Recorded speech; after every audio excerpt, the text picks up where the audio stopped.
you do have nothing to sing about in 2023. Cause you see that nothing ain't happening right now in the country.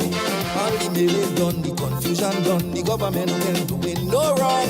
You won't get the opportunity to cry the NDC down. You have to wait for something to happen to compose a calypso hit. Because I could write a song about nothing, the people go still love it. Cause I am the kind of composer who could put lyrics together. Not only about it and kids, I could take nothing and make sweet music. Like when they keep jumping the money and they take back poor people 150, you tell me, why not? Why not? So not because Dr. Mitchell and Delma find themselves in a bitter dilemma. Why not? Why not? And if the PM run out from in finance and he live Cornwall in a monkey pants, why not? Why not? So if Kit Mitchell say he don't want Peter to be an NP political leader, why not? Why not? I'm singing but nothing, so I hope you ain't digging nothing. This song is but nothing, so I hope you ain't digging nothing.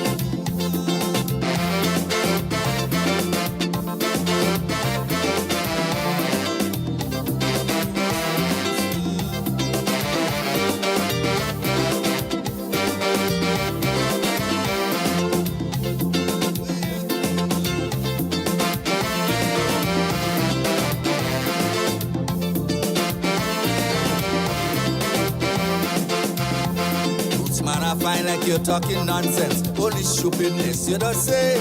You should resign from singing Kaiso and go and go fish by the day. You go all them judges to thief you. Why the hell you went go abroad? Get away from the shade of violence, from St. Vincent to Trinidad. Man, you cannot tell me to shut up just because I talking so much. Cause in the days of the NNP, you never asked the scholar to hush. The same scholar used to take nothing and do something to get me job. Sunday these people know for certain, and I wish brother didn't well. But after one whole year and a few months past, I see poor people still catching their ass. You tell me, why not? Why not? And no matter how much I should have cried, the ruling party won't give her apply. Why not? Why not? And when they shuffle up all the magistrate, Kinshama to Rinstone grab the bait. But I not, I not. My brothers and sisters in Carrico used to love, but now they are afraid of you. But I not, I not. I'm singing but nothing, so I hope you ain't digging nothing. This song is but nothing, so I hope you ain't digging nothing.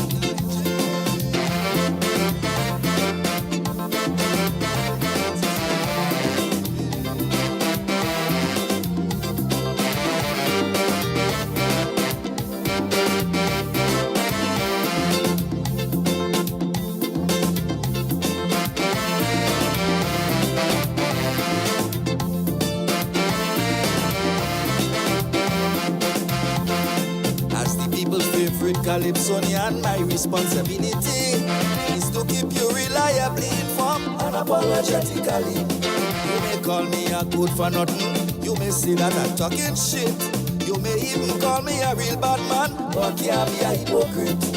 I was glad people get the pension, we know how much they deserve, and a new vessel for the Coast Guard, so they could better protect us all. People getting money by monthly to boost the economy. No more free handout from the party, you have to work for your salary. But if you think in every grenade and blind, when you're forced to win Martin to resign, you tell me, why not? Why not? And over the years, I think that the most promotion I see in the police force. But I not, why not? Big NNP man killed in Carrico, all these officers don't know have a clue. But I not. Why not? Did you let the assailant get away? Never let me hear you say, why not? Why not? I'm singing but nothing, so I hope you ain't digging nothing. You could turn it into something, so I hope you ain't digging nothing.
trouble.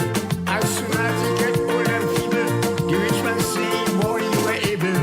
So no matter what you do as a poor man, they'll say you're wrong. And anything you do right as a poor man, they'll say you're wrong. Living with the high cost of living, hear what some people doing. The rich man balling one man, but it's the poor that feeling the pressure. Any right thing you do as a poor man, they'll say you're wrong. And no matter what you do as a poor man, they'll say you're wrong.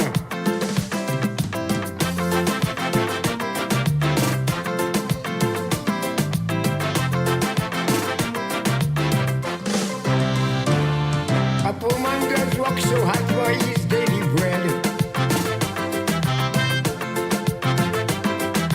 Monday to Friday and he still cannot rest his head. He has his children to educate. He doesn't want them to be no illiterate. He wants to send them to the best school.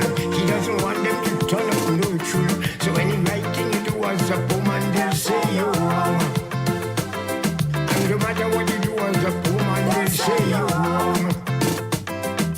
Living in the high cost of living, hear what some people doing. The rich man balling for money, when he's a poor that feeling the pressure. Any right thing you do as a poor man, they'll say you're wrong. And no matter what you do as a poor man, they'll say you're wrong. And no matter what you do as a poor man, they'll say you're wrong.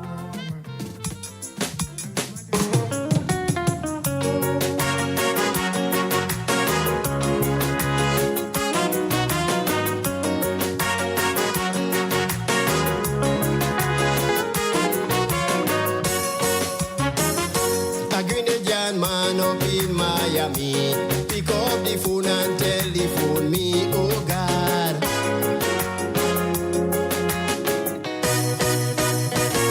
Small axe I know you could comprehend. My PM, I want you help me defend. Imagine the man just got in power. He says his grenade a biggest liar. Said the man is an attorney of law. Yes, the man is a big liar. But in case you still want a clue, he wanna go with case against workers for SGU. The man is a liar. Said by the stroke of the pen, every contract shall end and everyone shall make prominent. The man is a liar. He increases salary, decreasing money, which he said should be $650. That man is a liar. To get the nurses to hush, he top up the boss with 500 every month. That man is a liar. Yes, a real big liar. That man is a professional liar.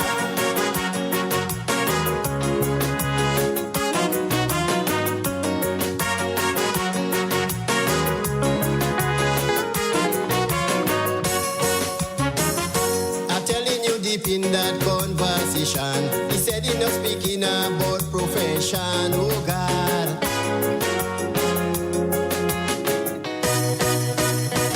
He said he loved the PM, he's a real nice guy, but people said he better than Born to Lie. I say, well, mister, you puzzling me, because Born to Lie is an attorney. Well, the man get vexed and he start to fuss. Take transformation in you shot A, and you could make yourself a big clown. And right about now, it's boots on the ground. The man is a liar. He promised the nation before consultation that he close in MNIB. The man is a liar. He promised us to rent a plane and he come back and say he ain't renting the plane again. That man is a liar.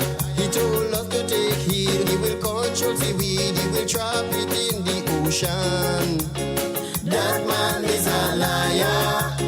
Yes, a big liar. I say that man is a professional liar.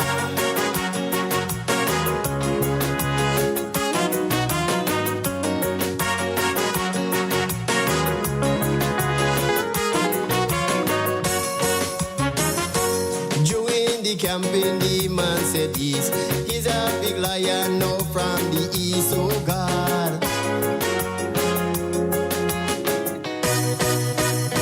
And at the same time tell us in we face, as a liar he never lost a case. So I said let's stop that conversation. The PM make it clear what his profession. He said he listened to GBN radio, I call on name cities, he say he feeling sorry and feeling sad. The Prime Minister really lying bad.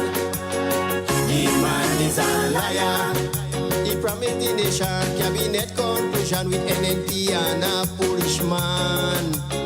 The man is a liar, but we sit down with the conclusion and come in. I feel it somewhere hiding. The man is a liar. He said he not bias, higher Val Ritamas as Labour Commissioner. That man is a liar. Valerie he fire. That man is a professional liar.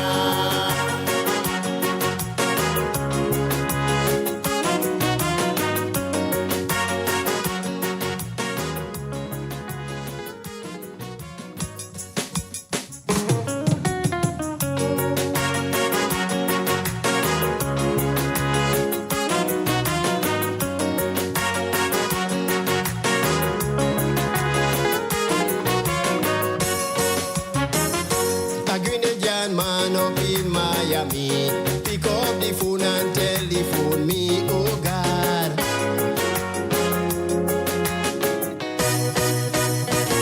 Small acts I know you could comprehend. My PM, I want you help me defend.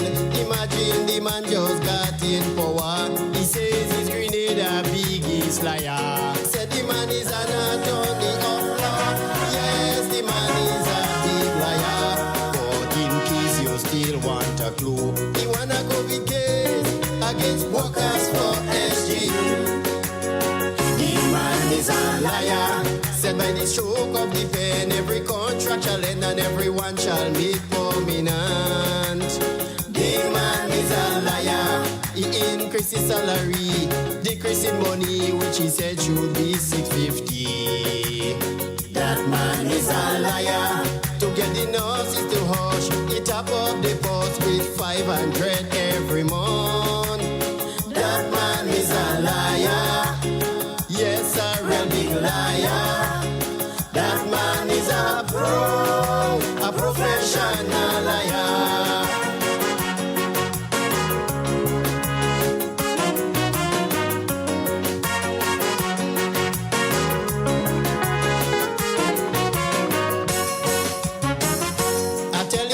In that conversation, he said he not speaking about profession, oh God.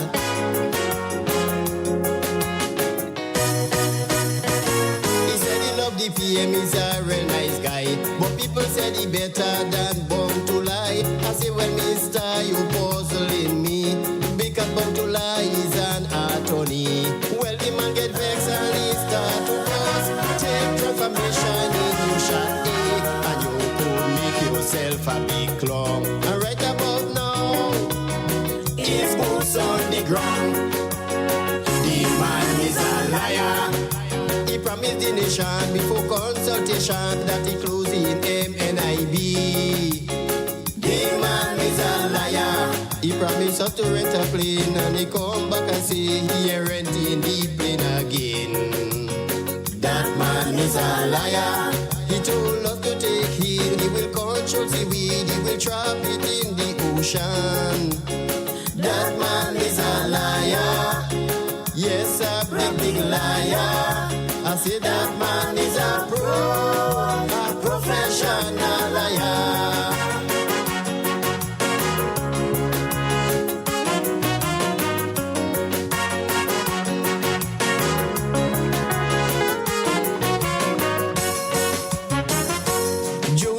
Camping, the man said this. He's a big lion now from the east, oh God. And at the same time tell us in we face. As a liar, he never lost a case. So I said, let's stop that conversation. The PM make it clear what his profession. He said he listened to GBN radio. I call on him, cities know. He see he feeling sorry and feeling sad. The Prime Minister really lying bad. The man is a liar. He promised the nation cabinet conclusion with NNP and a Polishman. The man is a liar, but we sit down waiting conclusion and come in a feel it some way hiding. The man is a liar. He said he not bias, higher val with a mass as labor commissioner. That man is a liar. Valerie fire. That man is a professional liar.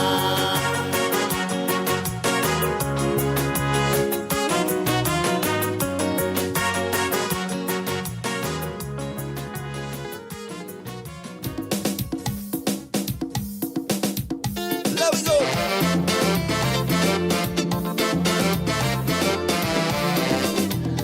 Good night to you, Grenada, Carriacou, and Petit Martinique. Once again, it is time for Talking Points. My name's Sheldon Scott. I'll be with you up until the 10 o'clock hour. But don't worry, die nothing.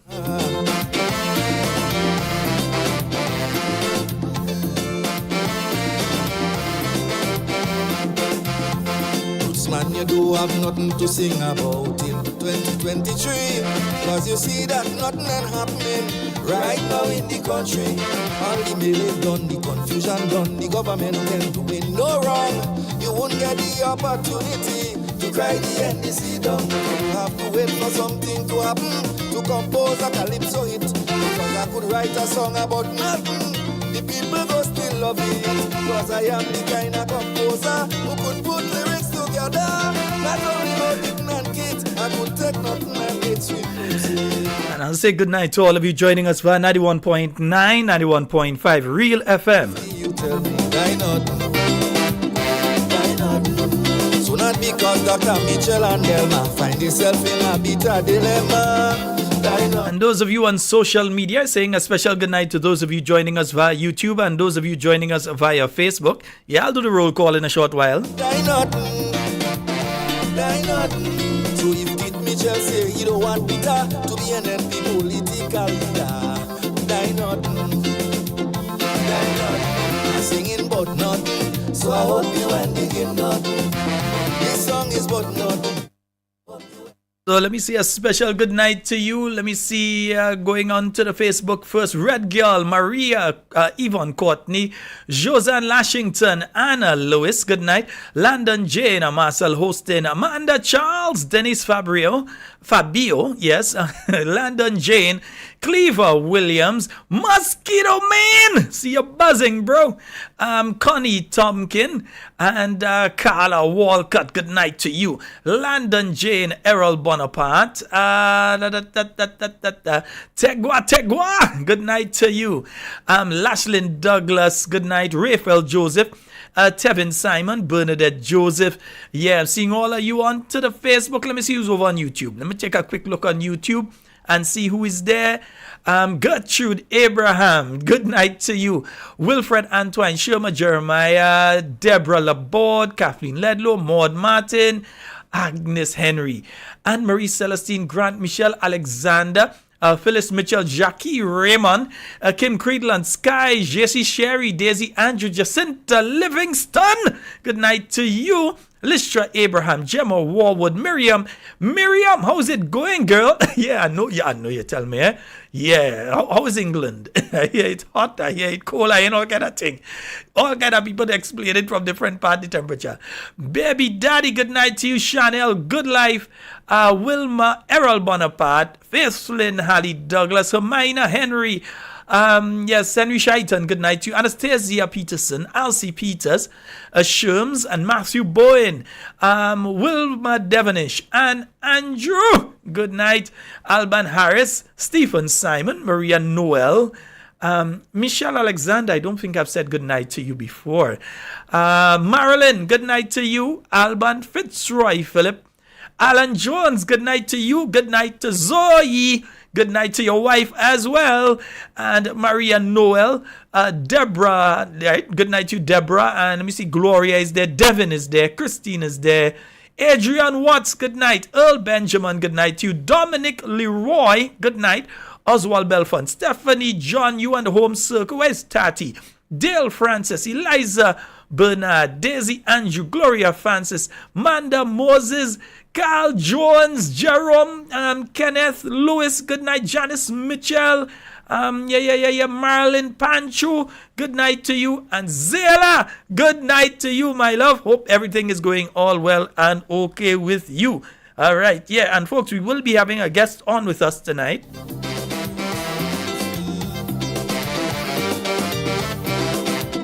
Just waiting up until 8:30. I'll be connecting with them via Zoom. So yeah, don't worry. The thing working.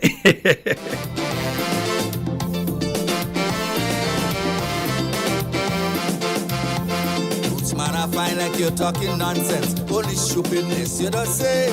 You should resign from singing Kaiso and go and go fish by the day. You know how them judges just thief you. Why the hell you went go abroad? Get away from the shade of violence from St. Vincent to Trinidad. Man, you cannot tell me to shut up just because I talking so much. Because in the days of the NNP, you never asked the scholar to hush. The same scholar used to take nothing and do something to get me job. Sunday these people know for certain, and I wish brother didn't well. But after one whole year and a few months pass, I see poor people still catching their ass. You tell me, die not.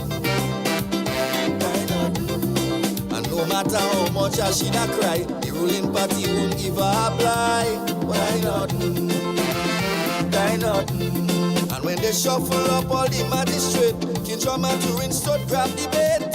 But I not, my brothers and sisters in Kareku used to love but now they are afraid of you. But I not, I'm singing but nothing. So I hope you ain't digging nothing. This song is but nothing. So I hope you ain't digging nothing.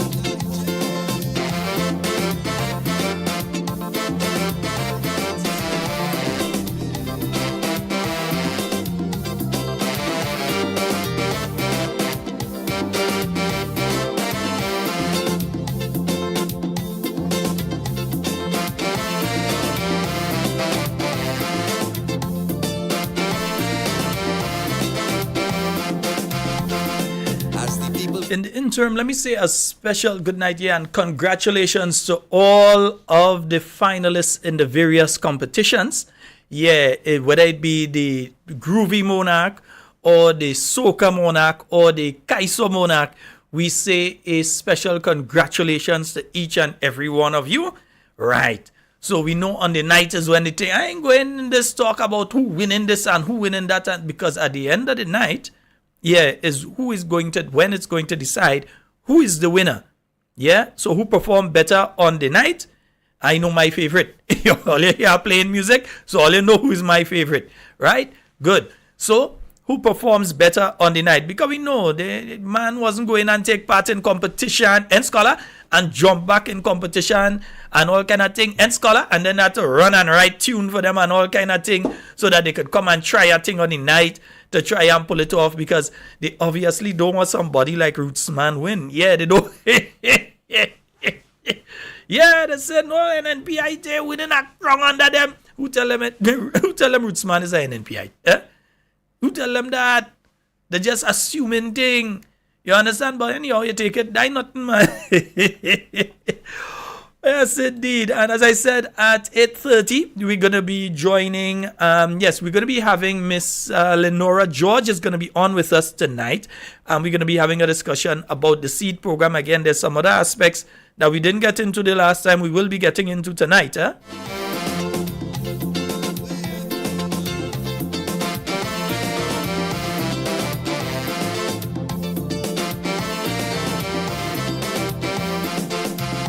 Also, I saw that the Royal Grenada Police Force had a press conference on Friday.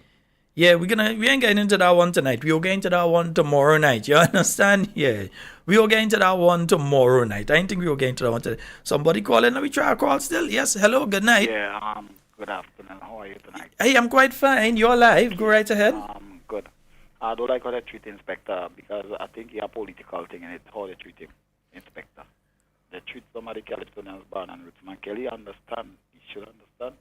You would not get you won't go get no ground.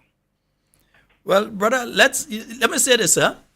I believe that once the performance goes down on the night and people could see is a plain thief, they have no choice. Yeah, they won't give it. I know that. And, You understand? I mean, it happened to him before. I've seen this guy perform excellent even in the semis, and they didn't put him into the finals. Eh? And another thing I'm upset about. This lady they transfer from Carriacou and bring down in the magistrate court. She treating poor people rough, man. Poor people don't have the money. She charging them on the spot. She charged me 3,000 something on the spot. And I didn't have the money. I had to go in the bank to get the money. I mean, come on, you have to use up poor people. But what were the offenses, though? The whole time was an accident. It was an accident, and I explained to her. She said she don't want to hear. Well, that's one thing I don't want to get into is when it comes to the court and you don't know the things are wrong. You see me, I know the law in relation to exactly what it is take place or the internal part, so I can't make that judgment. And you being the person who has been charged and so on and had to pay on the spot, you would be able to talk. I can't talk on it. Yeah. But you've made your point. I don't like how she treating poor people. Honestly, I don't like it. I don't like it at all. They must remember where they come from. Don't do people that. Okay. We don't have the money. It's hard time. I mean, come on, man. Later. Okay, brother. All right. Yeah, as it is, if you see, I don't know what the issues surrounding her and things, so I'm staying out of that one.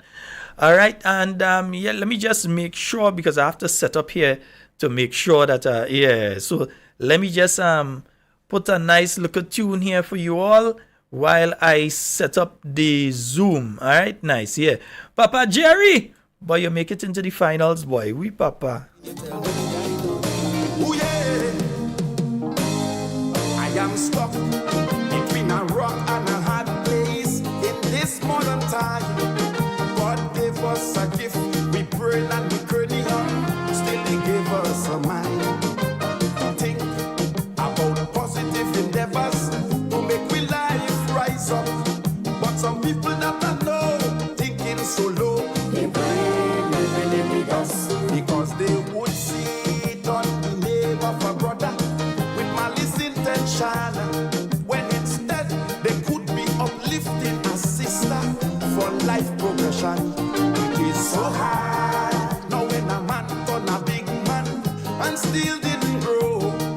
But the reason they procrastinate and gossip is because their mind is poor. So I say poor mind will gossip.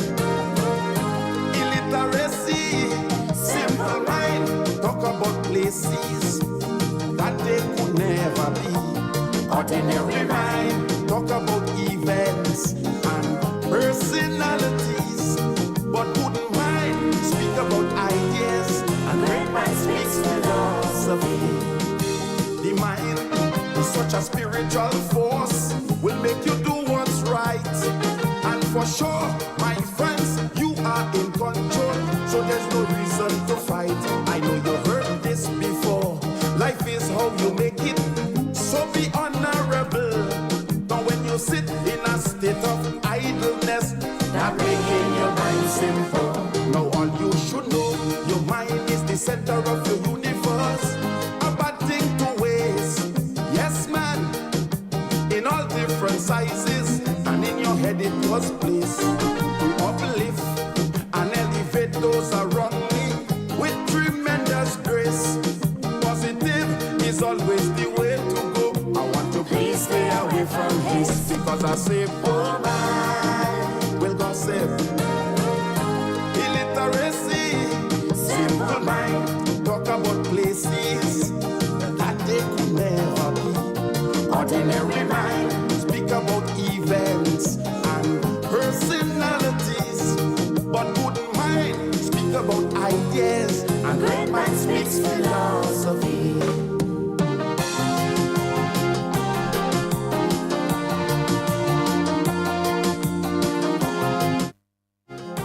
right, just making sure I have everything, locked in and the audio ain't giving no trouble and all kind of thing on the other end tonight, huh? Dreams and love to expatiate. They love to talk about man-made creation, so their life is on wait. Most of their thoughts is based on fiction and not reality. So I wrote this song to let them know they must change their mentality. You spend all your time with your mind being carnal and does not have a clue, creating a sense of hopelessness and still don't believe it's true.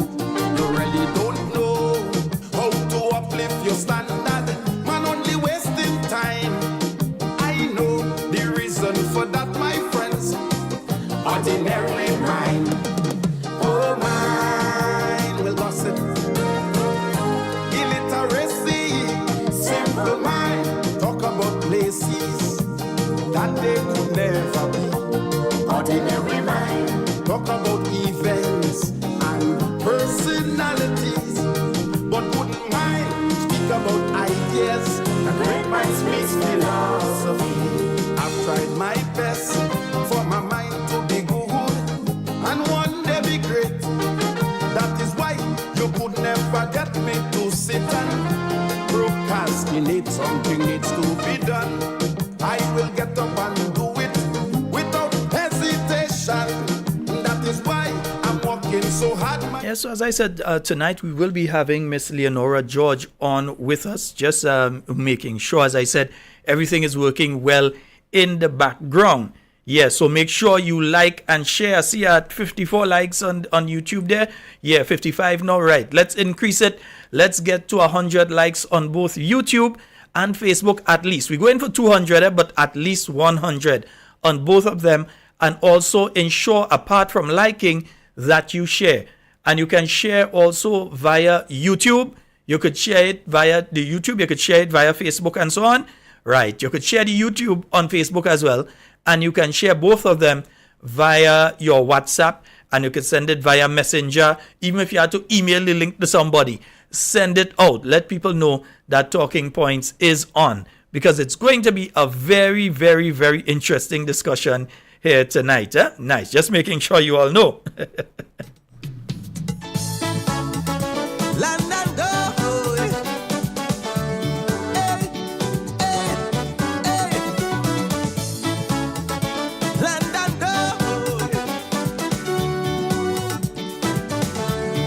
This unfair distribution of wealth in the system between the rich at the top and the poor man at the bottom. Everything that's good, real good, is for those on top. Oh yeah, but our misfortune and sacrifice is for the bottom. The sufferers at the base, always struggling to survive. With less and less, only God knows best why we even still alive. Rising fuel prices It's the poor man, all kind of taxes. the poor man, The merchant don't feel it, no. He just pass it on to who can least afford it.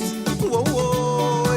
Increase custom duties, it's the poor man, cost of goods and services. the poor man, The businessman don't feel it, no. He just pass it on to who just cannot afford it. Oh, yeah. It's the poor people at the bottom paying for it. Oh, yeah. Mama, boy. mama boy, boy, Mama, boy. mama boy, boy, Woman suffering. we suffering, Mama, boy, boy. mama boy, boy, Mama, boy. mama boy, boy, Mama, boy. whoa, Lord, Lord, no. Whoa, whoa. La, da, da, da, da, da.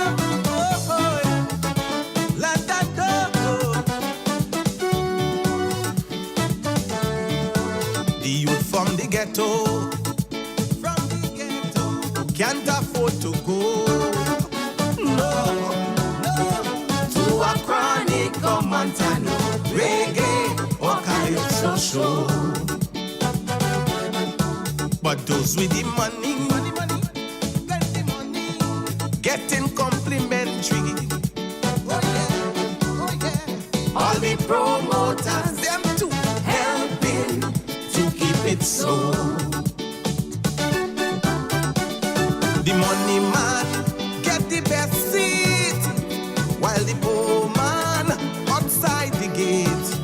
And the poor fans who care, they can't even go near the star they help to create. Rising ticket prices, It's the poor man, all government levies. the poor man, The merchant don't feel it, no. He just pass it down to who can least afford it. Government expenses, it's the poor man, rising spare part prices. the poor man, The businessman don't feel it, no. He just pass it down to who? just cannot afford it. Oh, It's the poor man, at the bottom, paying for it. Boy, boy, mama, boy, mama boy, boy, mama, boy, mama boy, boy, woman suffering. we suffering. Sing, mama, boy, boy, Mama boy, boy, mama, boy, boy, mama boy, boy, mama, boy. whoa. Sing it out loud. Whoa, whoa, whoa.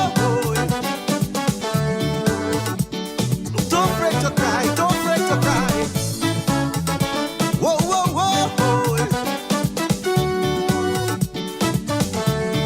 When come to work security,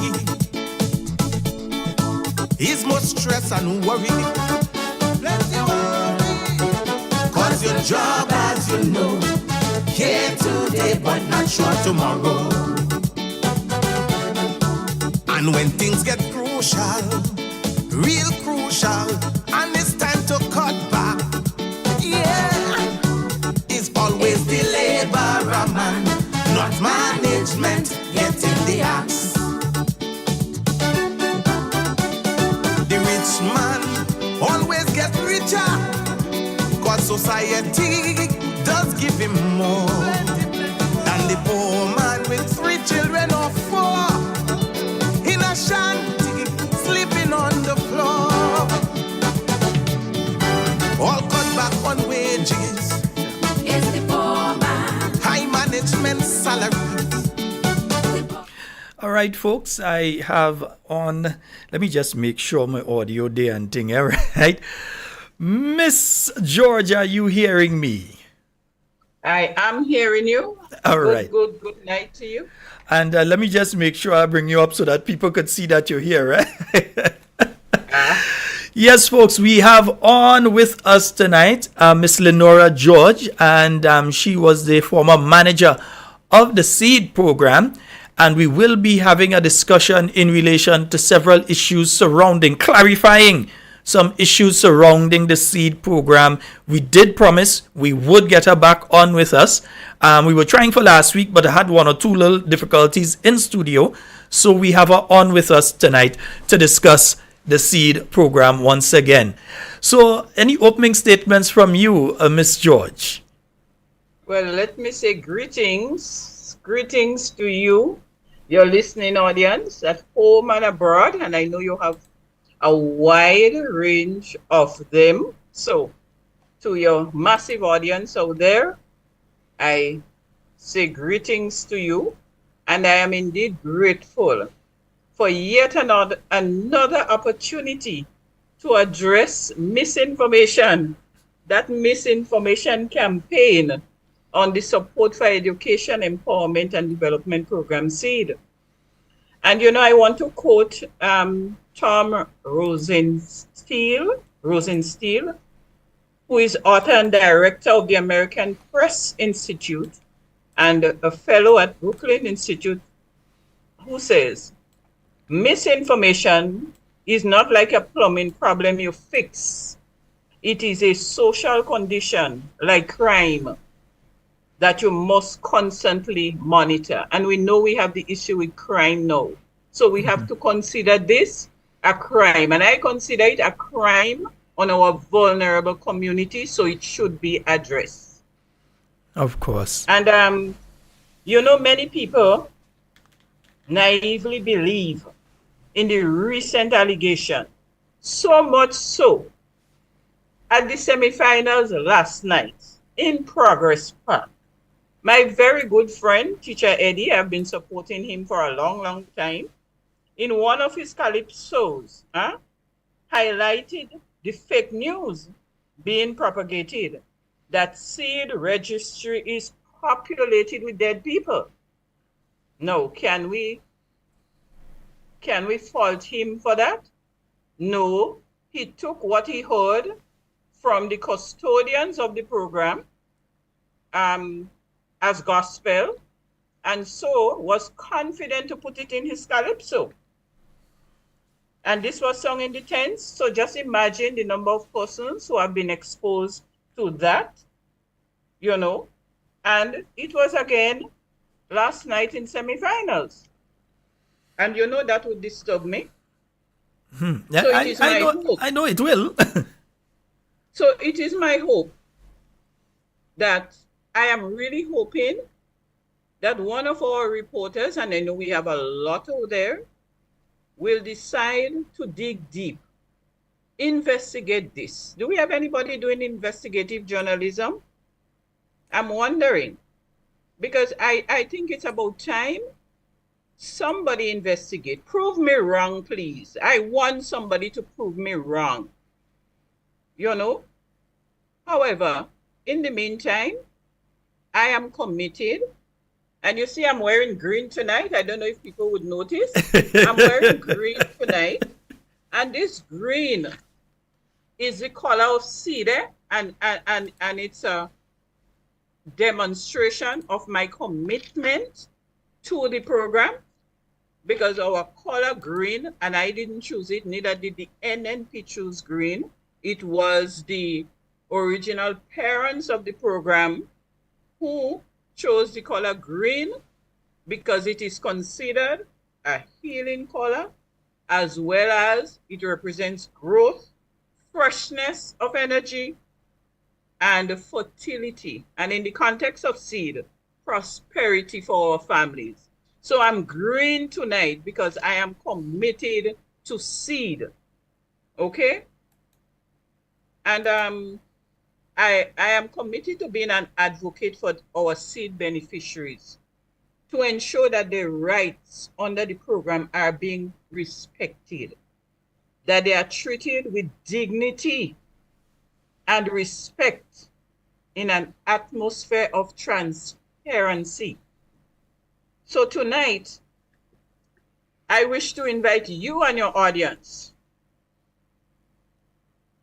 to analyze an area of transformation within seed that is hurting a lot of persons. I think it's time to unpack. But better yet, let us peel the onion, because we know what onions do to people. Onions make people cry. Now, this recertification, I consider it the recertification onion. So tonight, I want us to unpeel that onion and see what is inside of that onion. So let us hear from the Minister for Social Development, Social Services and Gender, Senator the Honorable Gloria Thomas. Let us hear what she had to say about seed, and then we'll unpeel that onion. Indeed. And Can you please? Let me get to that right now for you and let the listeners hear. Yes. Yes, I want them to hear. Seed.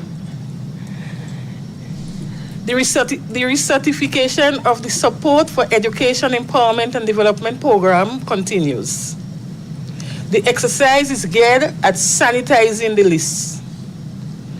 People who have died will be removed. Also, students who have graduated and are now working, families whose circumstances have improved, people who are receiving other financial benefits, and people who have traveled out and are living overseas, as well as people who are on island but are in prison. To be able to do the recertification, officers go around to the homes of beneficiaries to verify the information. They are not going around just to take out names. If persons fall in the category named above, the names will be removed.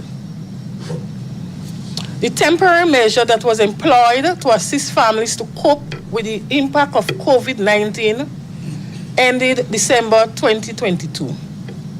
In addition, persons who applied for seed and did not reach the requirement, meaning they did not score according to the Grenada Living Condition Index, these persons were given a stimulus payment, which also ended December 2022. An amount of 18 million was budgeted for seed in 2022, and in 2023, 18 million was again budgeted for seed. So there was no cut in the budgetary allocation to pay seed beneficiaries. We are hopeful that once our implementation plans start rolling out, the face of the ministry will improve. We will be better poised to provide better service and to make some critical changes that are needed to improve service delivery. Miss George, over to you. Right. Yes, so we have to unpeel this onion now. We have 5 layers, according to the minister, 5 layers. So we're looking at people who have died will be removed. Students who have graduated and are working will be removed. Families whose circumstances have improved will be removed. People who are receiving other financial benefits will be removed. And people who have traveled and are out, living overseas, as well as those in prison, will be removed. So let us begin with 1. People who have died will be removed. Such persons are removed on a monthly basis. I said that on a previous program, and I want to reiterate. The seed officers in the field work, this is part of their responsibility, would submit the names of beneficiaries in their area who have died. In addition to that, the MIS clerk, who has that responsibility on the MIS, will visit the funeral home sites to cross-reference the names as well when they are submitted. In addition, we also receive on a quarterly basis from births and deaths, because there is a special arrangement with births and deaths to provide the seed program with the deaths for the 3-month period. So if we miss any from the seed officer or from the funeral home, and you know that is highly unlikely, we are going to catch them from the list from births and deaths. So wait. Before you go further there, so you're saying that the way the seed program operated is that when somebody dies, that there's a system where every 3 months, births and deaths provides the seed office with the names of people, everybody that died. Not just seed Absolutely. people, everybody. Everybody, yes. We get that general list. And you all also get from the funeral home as well. Yes, we do. We do. So it's not a situation where somebody could be dead and they're on the list for the last 2 years, 3 years or so? No. And in addition to that, Sheldon, let me explain. Our MIS is designed in such a way that because a dead person cannot collect benefits. If you're dead, you're dead. You can't go and collect money from the revenue office, not from your account. So it means after 2 months of non-collection, that person will be suspended. So that's another layer again. So apart from the officers submitting names, so I want us to look carefully here. The officers collect names. The MIS clerk visits the funeral home sites all. We get the list from births and deaths. We get that. In addition, the pay sheets are reconciled by the safety net officer every month. So from the district revenue offices, they send them back to the ministry for reconciliation. So any issue of non-collection, the safety net officer is supposed to pick that up from reconciling the pay sheets. So I want to know now, how many dead persons will recertification capture? Well, So that we're peeling off this onion now. So let's take off the skin so we see. So we're clarifying here that it was Yes. absolutely near impossible for anyone to remain on the list past a 3-month For an period. extended time. Yes. Well, past a So 2-month period, because in the 3rd month they would have been suspended anyway. Exactly. So that's one safeguard. You don't collect for 2 months. You're suspended in the 3rd month. You're suspended, and that would trigger a case management where the social worker would visit, because it could be that that beneficiary is hospitalized. So you do not terminate the benefits, but you suspend. And there is a difference between suspension and termination. Suspension is temporary. So in the event that a beneficiary did not collect money after 2 months, the grant will be suspended, but that would trigger a case. So a social worker would be sent to that household to verify, to see what is happening. Because it's possible that person could be hospitalized, and so as a result is unable to collect the money, especially if it is a lone elderly. So that's for one. So we have to ask, and I am thinking now, if the officers in doing the recertification got dead persons on the program, it has to be from January of this year. And you know why? Because the new officers do not know the beneficiaries. And I have so many scenarios to illustrate that. The seed unit have been calling the old seed officers. When I say old seed officers, sorry for using that term, but the former, sorry, seed officers, sorry for that. The former seed officers. We're speaking colloquially. The former seed officers have been contacting them to assist with locating and identifying some beneficiaries. And I can tell you, and that's why I admire, and I still refer to them as my seed officers, because most of them started with me in 2013. We started together. I so much admire them for cooperating, because you know why? They want the beneficiaries get the money. They do not want to shortchange them, because some of the new officers could not find them. So if this team, and I wish the minister will come out and say how many dead beneficiaries they got during the recertification. This is a question I want them to answer. Tell us how many dead you got.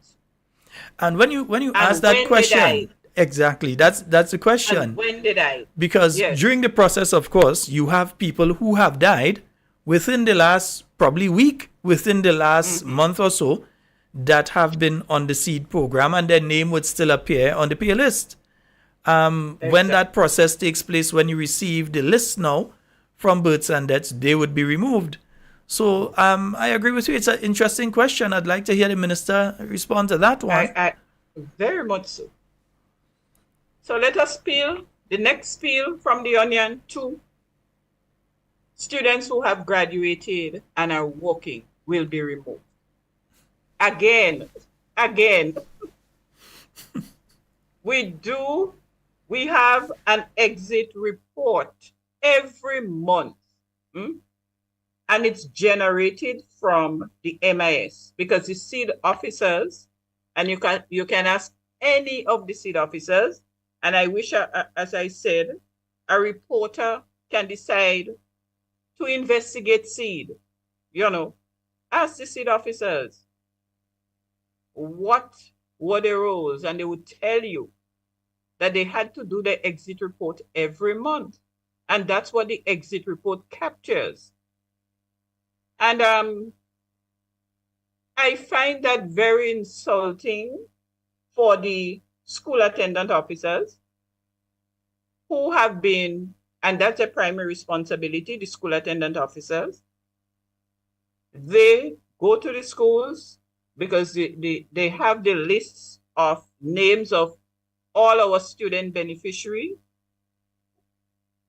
The list is sent to student support services in the ministry because this is the division in the ministry responsible for the welfare of the students, and that's the division that works with the Ministry of Social Development to measure core responsibilities.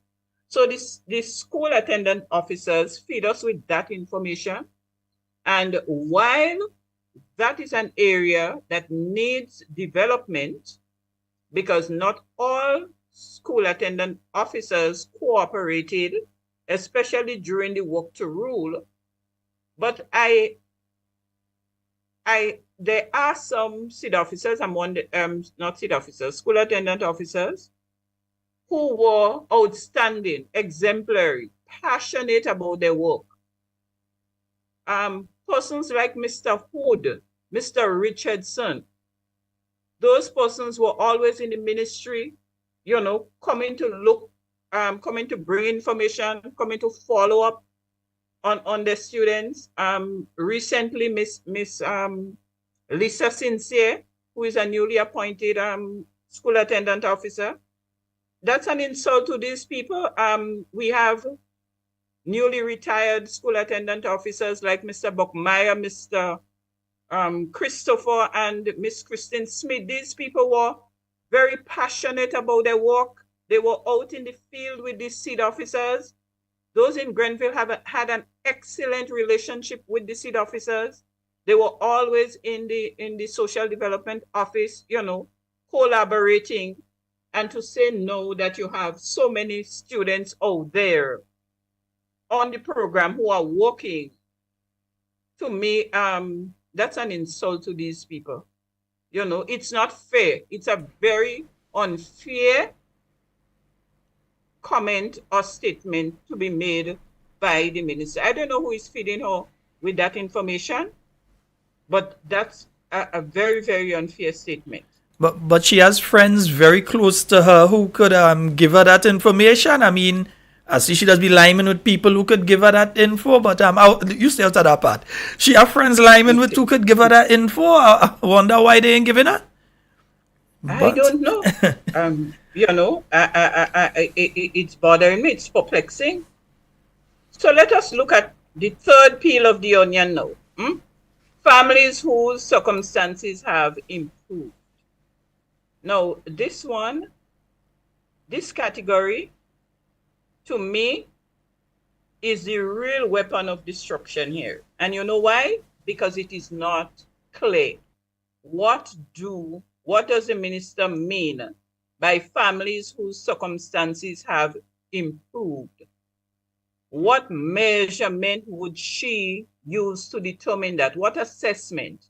We have a tool for assessing eligibility for the program. That's our GLCI, Grenadian Living Conditions Index.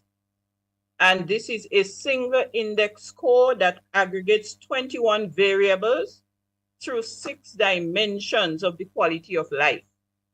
So even if the officers go to a home And on the form, you see a 1-bedroom board house, but when you go to the home, you see a 2-bedroom board house. Does that mean that that family is living very comfortable, maybe just a little more space? And I must say that, and that's another something I admire about some of these vulnerable families, how much they can cut and contrive their little earnings in order to improve their quality of life. For example, there are some families, when the application was done, they had no electricity. But when they started to get the seed grant, they were able to at least put aside something and save up so that they can put electricity in their little homes. And a number of them, admit, look what they do, because they are getting the little grant that can assist. So would you say no, because a family was using candles when the form was done, and now they have a bulb in their home, that is a reason to take them off the program? So there are so many variables you have to consider, and that's why I'm saying this category is a weapon for destruction, because you cannot just remove persons from the program like that. No, to me, that's a huge red flag. So I wish the minister would explain what are the factors to be considered in determining families whose circumstances have improved. Because I often ask the question as well, how does a person, and I think that the live has probably stuck. I hope it unsticks. Yeah. It's unstuck now. But I ask the question, how does an individual who is in their 80s, how does their circumstance, how do their circumstances improve? They go down to How 60? would their circumstances improve? How do you improve the circumstances of a person who like can't some walk? of the elderly they remove from the program, Yeah. I was citing the situation with the 70-something-year-old man. Yeah. What factors do you use? What do you use to say that he has improved? How do you, for instance, say that the circumstances of an individual who is a paraplegic, Exactly, they can't walk, and it's an irreversible situation? How do you say their circumstances have improved? A chronically ill. Yeah. If you have a chronically ill person, tell me. So this one, to me, is so vague. You wonder why. So know that when you're hearing the news now that so many persons were removed, I want to think is this category, that families, their circumstances have improved. Anyway, the other category, on peeling, people who are receiving other financial benefits. That one again is so vague. What does that mean? Is it a pension? If it is a pension, if it is NIS, we had means of determining how much NIS those persons are getting, and based on the amount, then we will review their application. Let us bear in mind that there are some elderly who are getting $50 as an NIS pensioner. So can we remove? I know of somebody who was getting $35. So would we say that disqualifies them from being able to obtain exactly, would that under the seed? Somebody from getting assistance from seed if they are getting such minimal amounts? So the minister need to be very clear on this, and if you're using this as the tool to remove persons, then you have to be explicitly clear. You have to be very clear. So this one again is perplexing. Very, very perplexing. What I can say here too, in 2021, because we were always looking at ways of improving our efficiency and effectiveness, and ensuring that our processes are transparent and accountable. So in 2021, the ministry, under the astute leadership of PS Chrissy Worm Charles, created a supervisory committee with the introduction of a liaison officer. And that person came from the Social Services Division. And this officer had the responsibility of validating the data before persons are enrolled in the program. So issues like that, persons receiving pension, that person would verify the amount and a determination would be made as to whether that amount will disqualify the person or the person know that amount is not enough, because we had a ceiling. What amount? I think it was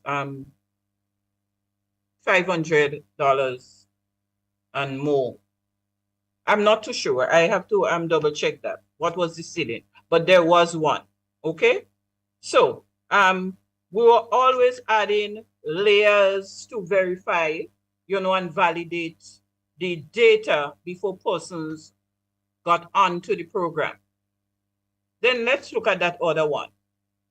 Persons who have traveled out of the island and are living abroad. I wish the minister would really have a brief with the staff of the SID unit within the ministry. If she did not get a brief, then that's rather unfortunate, because we do have mechanisms in place for dealing with that. When persons have to travel, and believe me, that is lamentable, honestly, that the minister have to say that when we have mechanisms in place to address that. Whenever beneficiaries are traveling, they are required, and they know that, to inform the SID officer, or they can call the unit directly and provide the information. How long they're going for, and a note will be made, it will be noted. Our records show that most of our beneficiaries, and you can fault them for that, sometimes somebody give them a vacation, they travel, most of them travel for health reasons, to go and check or to get services that are not readily available here. The grant will be suspended until they return. So do you have to recertify households for that? And they are not very many, yeah? It won't be many, a lot of seed. Think about it. You're talking about vulnerable families. How many of these vulnerable families could afford to travel abroad on a regular basis? Not many of them. So it might be a church organization that helps them to go and get medical treatment. It may be the government itself might help them go overseas and get medical treatment. Yeah, a community organization. For medical. Most of them are for medical. Very few vacation. And some of them who get a vacation, they will tell you a grandchild, give them a vacation, or it could be a goddaughter or godson, somebody in the community that they have been good to, They come forward and say, and I must say that we had an excellent relationship with our beneficiaries. They were like families. So they wouldn't hide those things. They were happy to call to say that they're getting a vacation. For example, there is this grandmother in Plains in St. Patrick's who has the responsibility of caring for her grandchildren as her daughter died during COVID. So she has the responsibility of caring for, it's about four of them, I think. Yes. One is with somebody. And she was saying to me before I left the job, I used to always visit her because the daughter worked with me at St. Mary's as an imani. So I had a special place for the children. And she was saying to me, somebody promised her a vacation, but she really didn't want to go because she didn't want to leave the children. Now, let's suppose that she decide, okay, she really wants to take the vacation. Can we remove the children off the program? What would happen to them? Tell me. So Indeed, and these things are said with such ease. The thing is that you're hearing these statements that is being what, made with such ease, and you have people smiling when they're making these statements. when they're And making the statements. you have the various elements. Now you spoke of Teacher Eddie, but various other elements have been taking that information and throwing it out there as though there was this big corrupt program called the Seed. Yes, So and those who are in prison, the same thing, same policy governing beneficiaries who are traveling. The grant is suspended when persons, and again, there are not many, one or two persons we would have incarcerated, and as we are on these three different scenarios come to my mind, the people in St. Patrick's would know about this young man. He has died. He was shot by the police because he was a mental person. And I recall he was incarcerated. His grant was suspended. And when he returned from prison, it was the day before payment. So obviously, his name was not on the pay sheet. And he went to the revenue office in St. Patrick's and was very hostile, very aggressive. He threatened the seed officer, and she called me, and I was scared for her because she says he wants his money. He was demanding his money. I was in the office in Grenville, and I told her, I said, come down to the office. Let me give you the $200 to give him. Because when I thought about it, while I gave her I readily dipped in my pocket and gave her the money because I was scared for her. I wanted to protect her. But at the same time, I thought about that guy coming from prison without family. That guy used to sleep in a deep freeze, an abandoned deep freeze in Soteza. That was his home. How do you expect somebody like that to live? No money. So I had to call. Miss Hall was the seed officer, and she came down Grenville. I gave her the $200, and I said to her, apologize and tell him there was a little error. And he got his money, and he was happy, and he became very, very friendly with that seed officer until he had that unfortunate incident. And there was another case where the father went to prison, and we had to make arrangement to give the money to the eldest daughter who was in Tamsisi. So she was above 18, and it was okay for her to collect the money. So we had to make the change within the ministry so that that young lady would collect the money while their father, because there were other children in the house. So to hear now that beneficiaries have to be recertified because for all those categories, when these were basic administrative functions of the seed program over the years. So it's nothing new, it's nothing that we just came up with. If the minister chat with the officers in there, she would understand their role and what they're doing. So honestly, I'm wondering, where is that information coming from? Whoever is feeding her with that information is seriously misinforming her. She need to look around her. She need to look around her because she's not in a safe zone. She's not in a safe zone because if people are going to purposely give you that kind of information when the information is there. And again, I must stress, if the minister ever take a peep into that report that I submitted, then she would see how the program was managed over the years. Well, I mean, it's a 6-month report, but it covers the processes, all the processes from application and selection right through to case management. Everything. But again, I guess they do not believe in us. Yes, because I find it difficult because some of the things that you're speaking about here are things that are a lot of common sense, and also the information is there.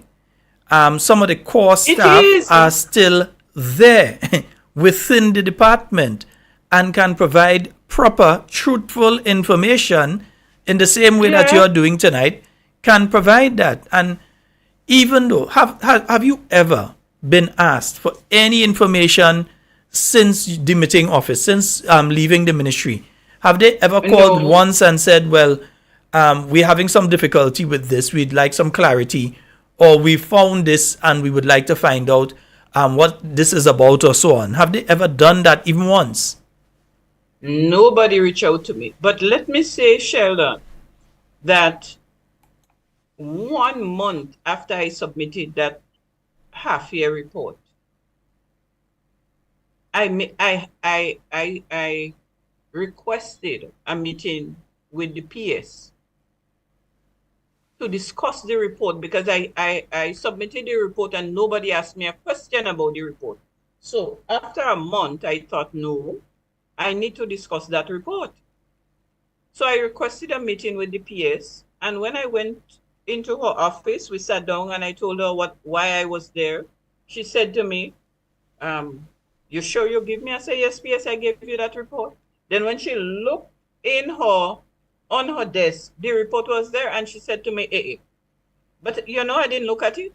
1 month after, you're the new PS, returned, because she returned from 19, she returned. So obviously, I would think she would want some updates, some brief as to where we are, what happened, and she didn't look at it at all. I'm wondering if she ever gave a copy to Ms. Thomas. I know I personally went to the other minister with the report to discuss it with him, because he gave me the impression he was more open to understanding the seed program. But when I got there, the manner in which he dealt with me, believe me, he didn't want to hear. Because before I could sit down, he informed me that he had something else in 10 minutes' time. So I didn't get a chance to really go through the report with him. So I don't know. But so Sheldon, when you look at it, if your listeners, I'm sure they're following, would realize now that this recertification that they're stressing and what it's geared for to me is an exercise in futility. It's like looking for pollutants in treated water. To me, that's how I would term it. You're looking for pollutants in treated water. So it's a total waste. And ironically, additional persons were paid to do recertification. I'm subject to correction, but I learned that there were about 60 persons who were paid. And in my area, I noticed them. And it's nothing about them because they were my past students. I'm happy that they got something meaningful to do for the last 2 or 3 months. I was happy for them. But at the same time, where did you get the monies to pay these additional workers for that period to do recertification? And again, some of those persons had to call seed officers. In fact, one seed officer said to me, a seed beneficiary was engaged in the process. So seed beneficiaries, some of them were given the short-term employment to do recertification. So they called their seed officers now to give them directions as to how they could find the seed households in their constituency.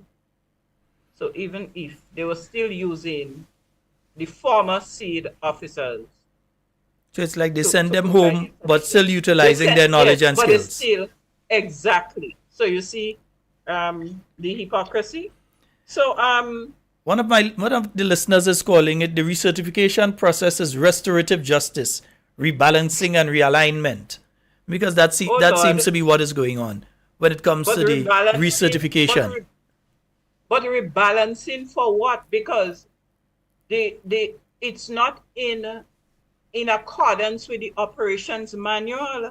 So, Sheldon, I have some words here, and I'm sure your listeners can come up with a lot more. And that's why I refer to it as an onion, because there are so many words I can associate with this process. Because it was not compliant, so it was uncompliant, not compliant with the operations manual. The minister is unenlightened. Some of what has been happening in relation to persons being removed from the program, unthinkable, unfavorable, unimaginable, unjustified, unreasonable, unfair, unscrupulous, unfortunate, unfounded, and you know what? Ungrateful for all the hard work that some of these elderly people did in terms of building Grenada. And when they get to that stage, you just bump them off of program under the guise of recertification.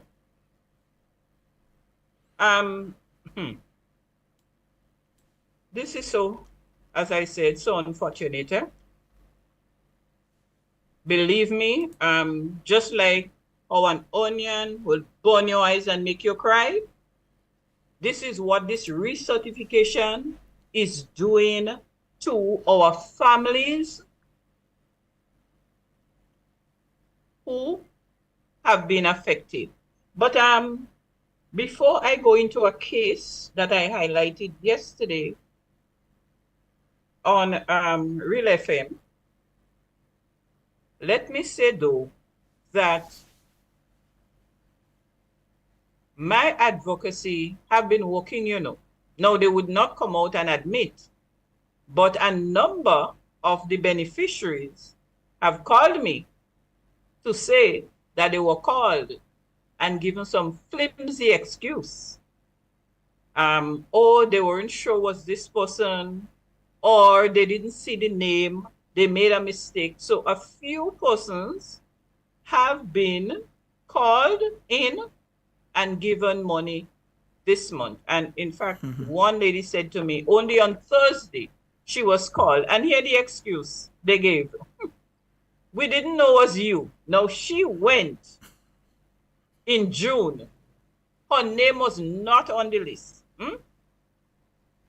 She said to me, when the payment officers told her in the district revenue office that her name was not on the list, she went into this Ministry of Social Development sub-office where the seed officers are based.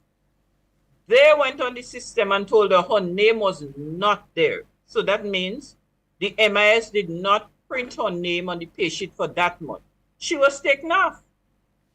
But they called her on Thursday to tell her that her money was there and they wondering why she didn't come to collect. That's laughable, eh? So let me thank, honestly, I want to thank them on behalf of those persons. I want to thank them. But Sheldon, there is a case, huh? I know they could have find them last year to vote, though. I'm sure they know where all of them was. Oh boy. But there is a case, and I really want this lady. They didn't call her.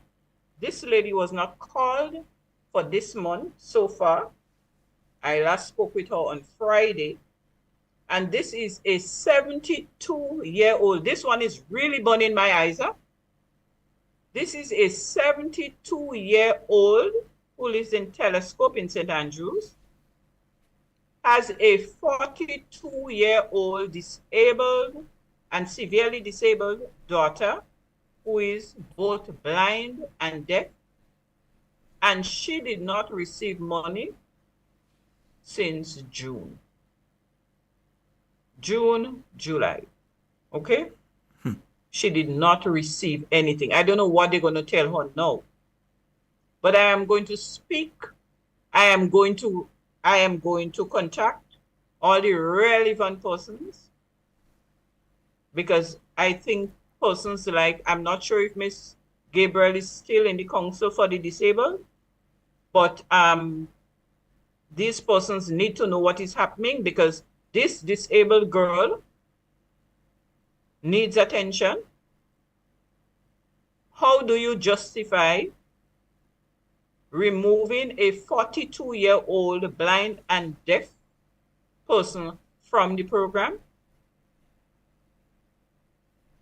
She was removed in June. So her last payment was in May. And she has not received anything. Nobody contacted her. She informed me that she complied with the officer who came to do the recertification. She said she answered all the questions.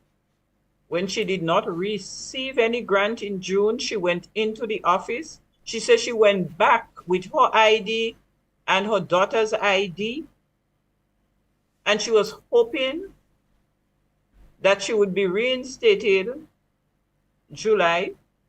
When she went, there was no money for her. Tell me. Yeah, how does the circumstances of this woman improve so they can't use that excuse? Exactly. This is a person, they're 72. Their daughter is cannot see, cannot hear, and she's 42 years old. So her circumstances can't improve. So what's the excuse that they're going to use there? What's the excuse they're going to use? I don't know. They're both alive, so they can't say that they've gone to the great beyond. They're both alive. She does not fit. She does not fit any of the 5 categories there. She doesn't fit it. So I want to know. She's not dead. Her daughter is not a school-age child. There is no improvement. In fact, their condition has deteriorated because this lady has health issues. And she indicated that she's concerned about her daughter's health as well, but she just doesn't have the finances to take her for a good medical check. And now you add more stress on that lady. They have not traveled. They are there. So how do you tell me? I want somebody to explain what happened here. She's not a ghost. You see, so much propaganda was spread on that program during the election that they have to do that now to justify, because we had ghosts on the program. You know, we had so many dead persons. When I meet my good friend teacher Eddie, I'll give him the direction to one of the dead persons in his area in St. David's, because this is somebody they say that died, and he's there. I have a photo with him because I went to look for him. But I was told at the time I was working, I was told to remove that name because he's dead. But he's there in Coast Gap in St. David's. So he was being removed and he was alive, and he was being removed because, according to them, he's dead. He's dead. Okay? And there was a lady in who attended one of the town hall meetings that said she didn't know she could talk to dead because there was a man she was looking after who was removed as well. And when she called the ministry, they told her that man is dead. And she said she spoke with him this morning. So while people laugh in the town hall, she said, well, I never knew I could talk to the dead. So you see, these are some serious issues that recertification is causing. This recertification, not recertification as is outlined in the operations manual. So I must say that the SEED program is impacted by this transformational agenda, not in a positive way though, in a negative way. And in addition to that, the propaganda, which is bad publicity for the program, is another of the ills.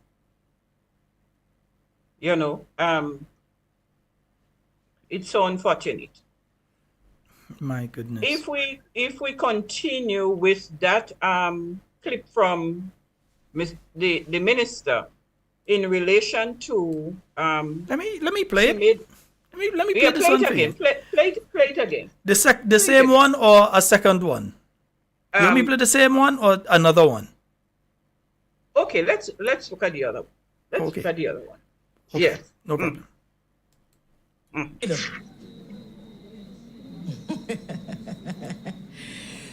A new targeting tool for the SEED program has been developed. This tool will allow more people to qualify to receive support. A new appeals committee has been put in place and the committee is functioning. The government, in an agreement with the Grenada Cooperative Bank, is finalizing the issuance of a benefit card.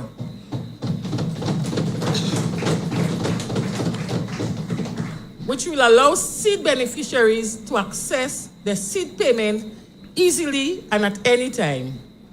Several meetings have been held over the past few weeks, and we have worked to ensure that beneficiaries will no longer stand in long line to collect their benefits. And that will happen before the end of this year. So facing the elements of nature to collect benefits will be a thing of the past.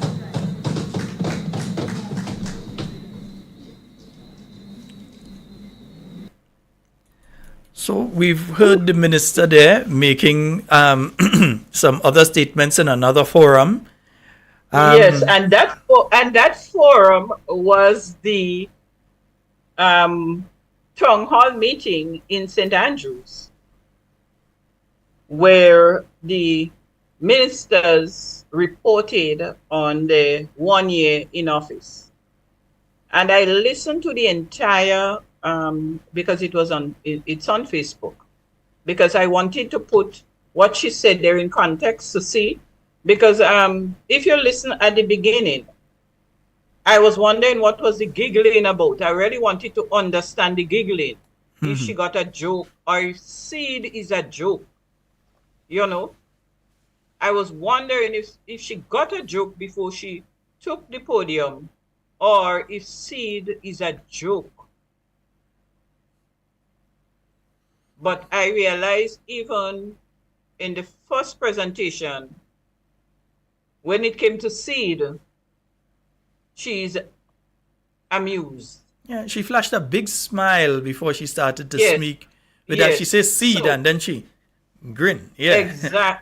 Exactly. No, I have so many questions, Sheldon and your audience, in relation to this new targeting tool that has been developed.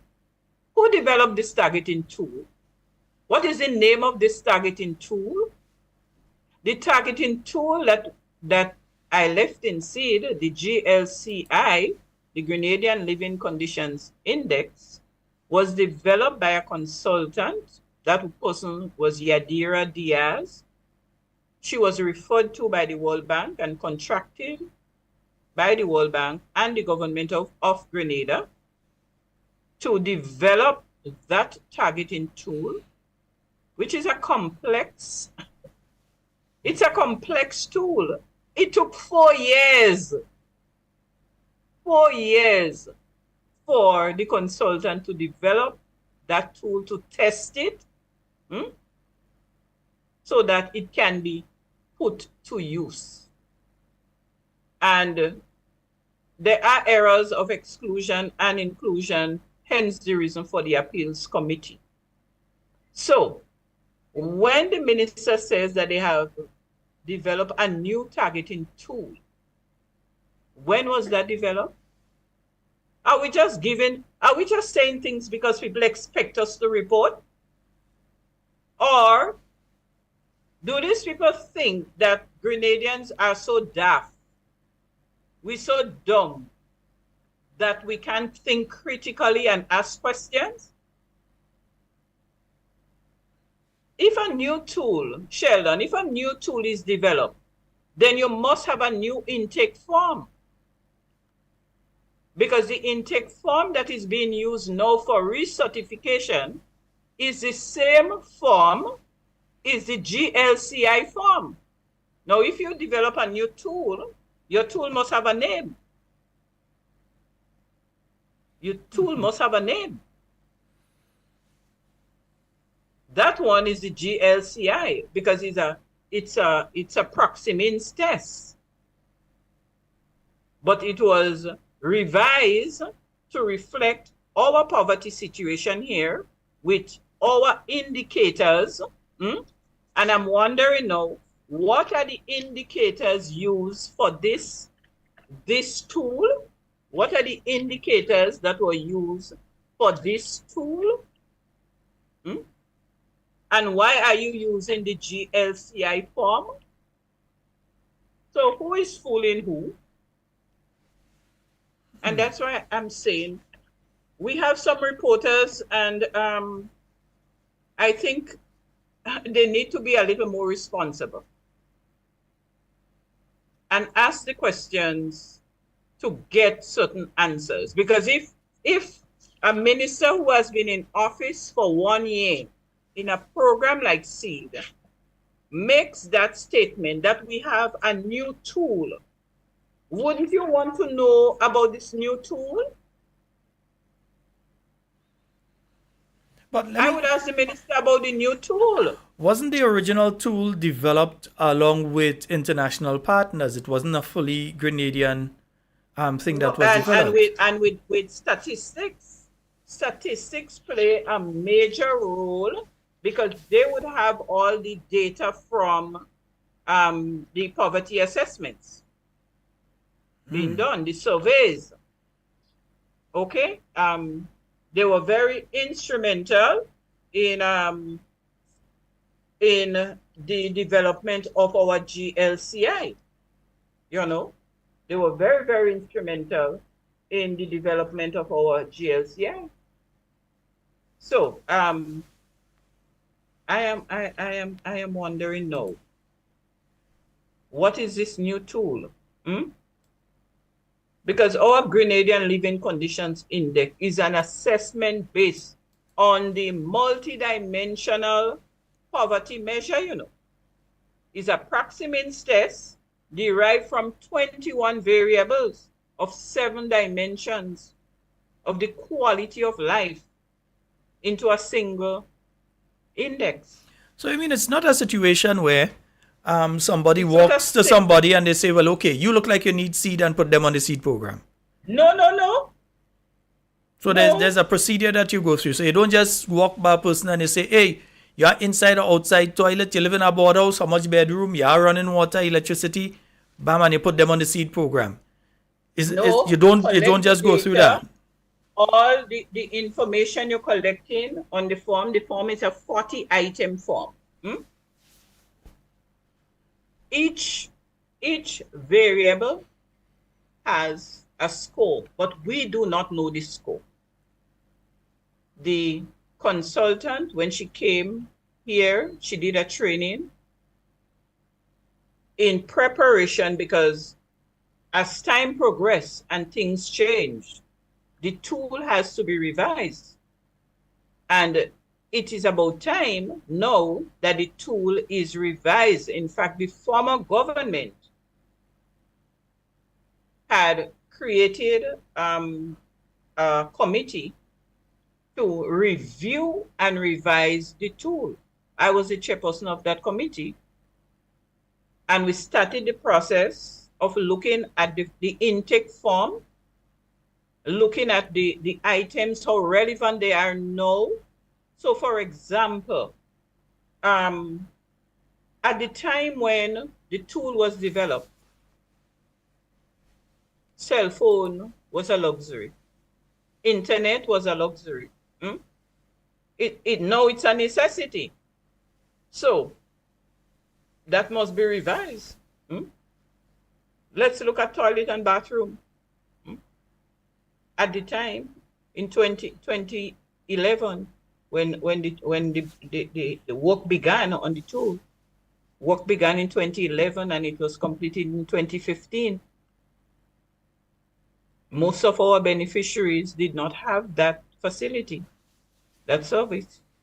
But now we know that in the past 3-4 years, this was a major program with the former government, toilet and bathroom for senior citizens and vulnerable families.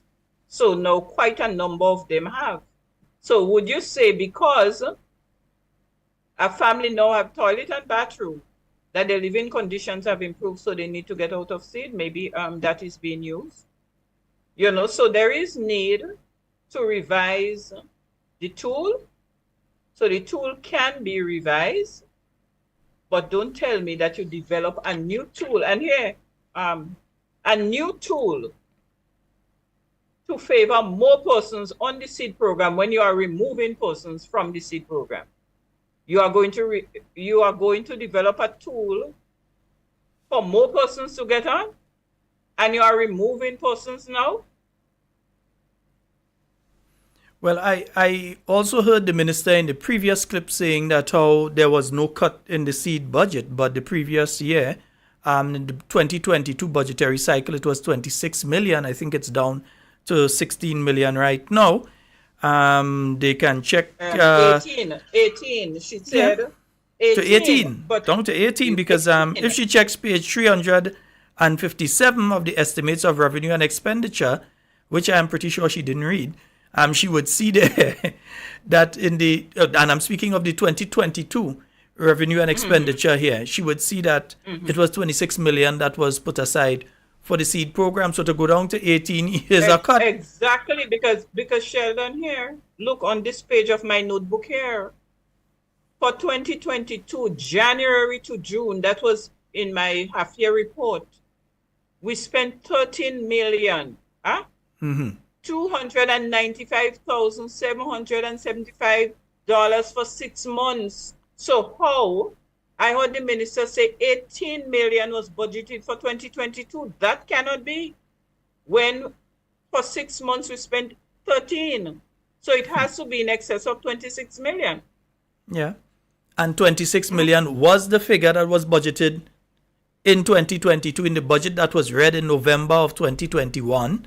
On page 357 of that budget, it gave the amount of money that was put aside for public assistance, and that was 26 million. They can go check for themselves. I'm wondering if, people are just mouth open, word jump out. I don't understand.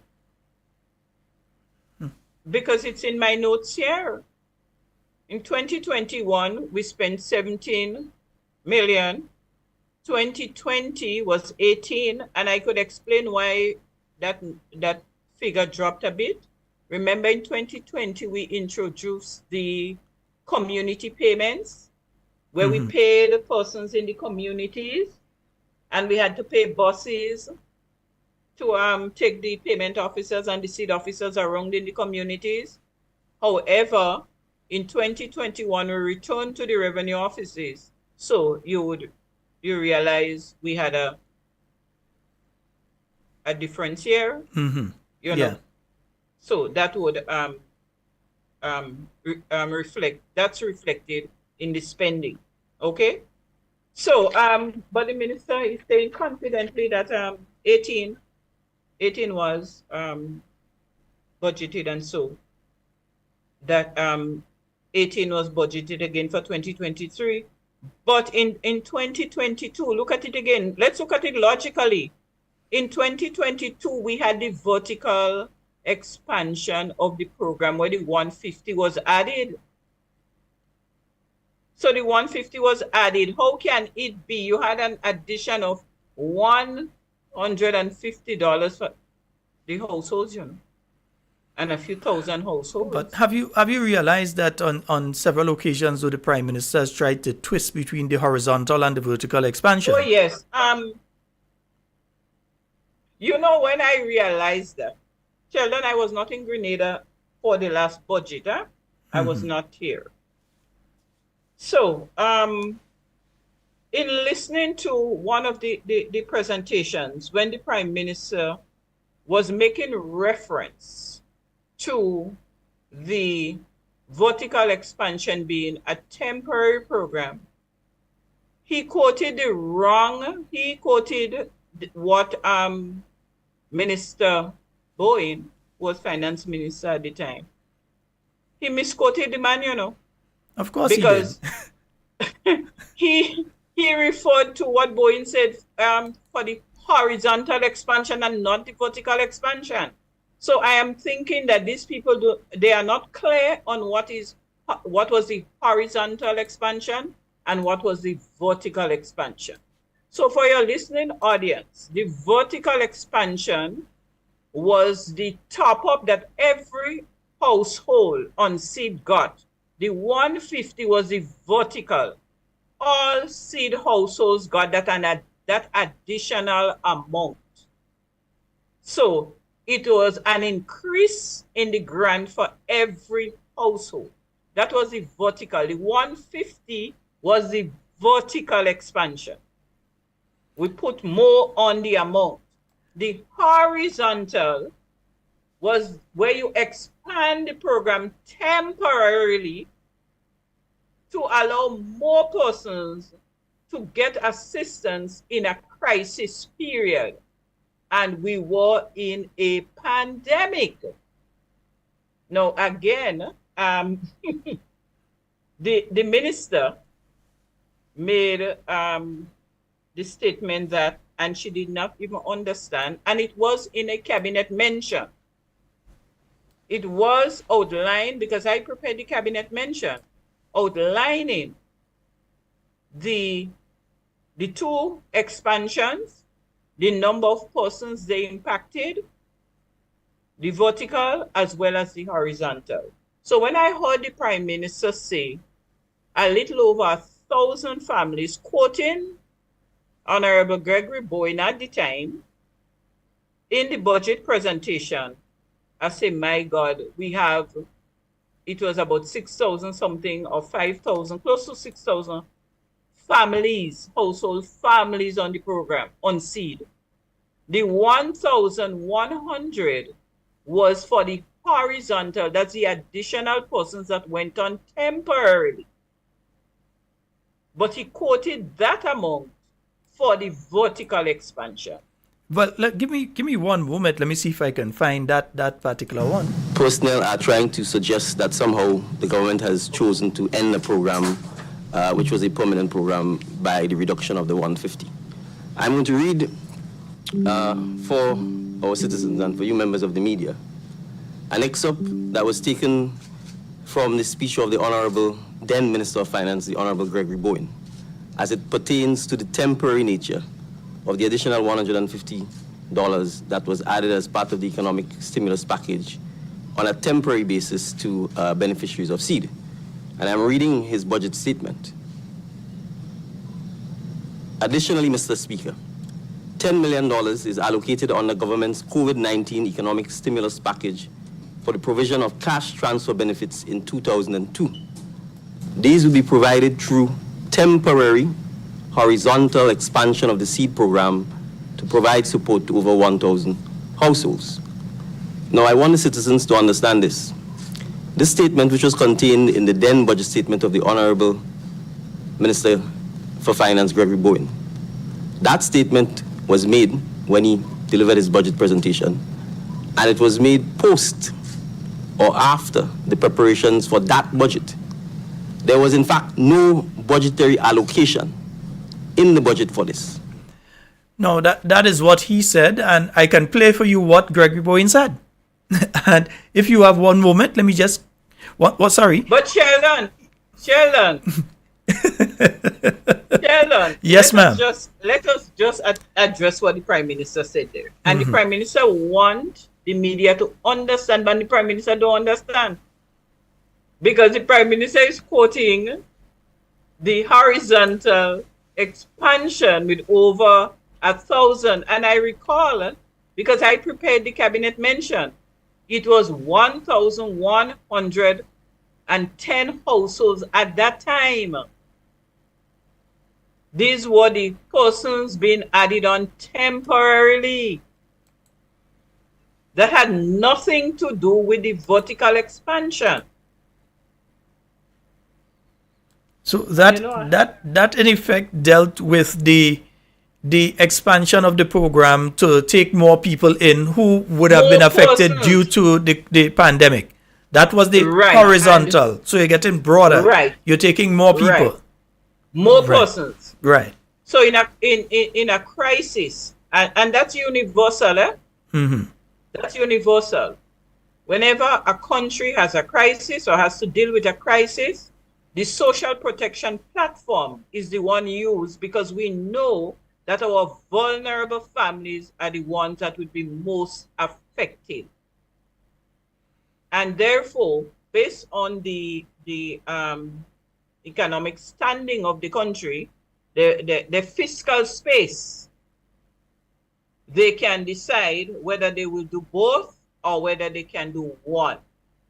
I know for countries in the region, some did the vertical, some did horizontal, a few did both. We started off with the horizontal, and then the vertical was introduced in 2022. Okay, so we started 2021. In September of 2021, we started with the horizontal, that's adding more persons, and Minister Thomas doesn't understand the condition or the criteria for the persons, and it was explained in that cabinet mention. We had 3 categories from which those persons came from. Now remember, persons come in on a daily basis, persons visit to apply for the seed program. Every month, we assess, we do an assessment. Everybody can't go on. So in our database, we had 1,500 families who were already assessed as eligible, but we were not able to add them on. So that was one group of persons that received, okay, not all of them, because we did our own vetting to go back and see whether these families are really affected, or if they are still there, if they're not dead. And that was the task of the liaison officer, to take that list of names. The MIS officer generated the list of all the households on our MIS who were already assessed as GLCI 1 or 2, and we had 1,500 of these households pending enrollment. I remember that's the term I use, those pending enrollment. Then we had 43 households that appealed their case. They failed the GLCI and they appealed. So they were awaiting the appeals committee to address their case. So we thought, if these people feel so strong that they should be on the program. And based on the feedback from the seed officers, and some of them even came into the ministry themselves, we decided that this should be a category that should get a temporary assistance until the appeals committee look at the case. And then we had new families, new applications who were referred by social workers or some of our partnering agencies, Food and Nutrition Council, Council of the Disabled, the Division of Gender and Family Affairs, hospital services, our partnering ministries, our agencies who have been referring persons. The other list came from there. Now, the horizontal expansion made provision for persons who failed, that is, were assessed as GLCI 4, 3, 4, and 5, that consideration be given to them getting, but not all again, the liaison officer had to vet to see whether they were genuine cases of need. So it was not because somebody were not assessed as a GLCI 1 or 2, but the social worker still went out to see whether that referred case can get that temporary assistance. So we had 3 categories of persons that were considered for the horizontal expansion, not just persons who failed. No, because we had persons pending in our registry. Mm-hmm. Because there will always be persons on the waiting list. We could the SID would never be able to accommodate or absorb everybody who applied for the program at the same time. No.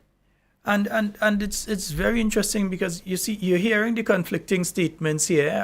We played the one a short while ago with the Prime Minister speaking to the horizontal when Mr. Gregory Bowen was speaking to the vertical.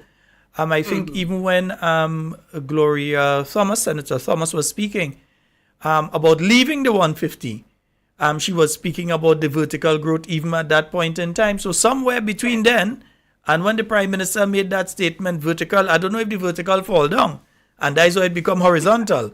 But something took place between the two. Exactly, yes. So there was serious misunderstanding there.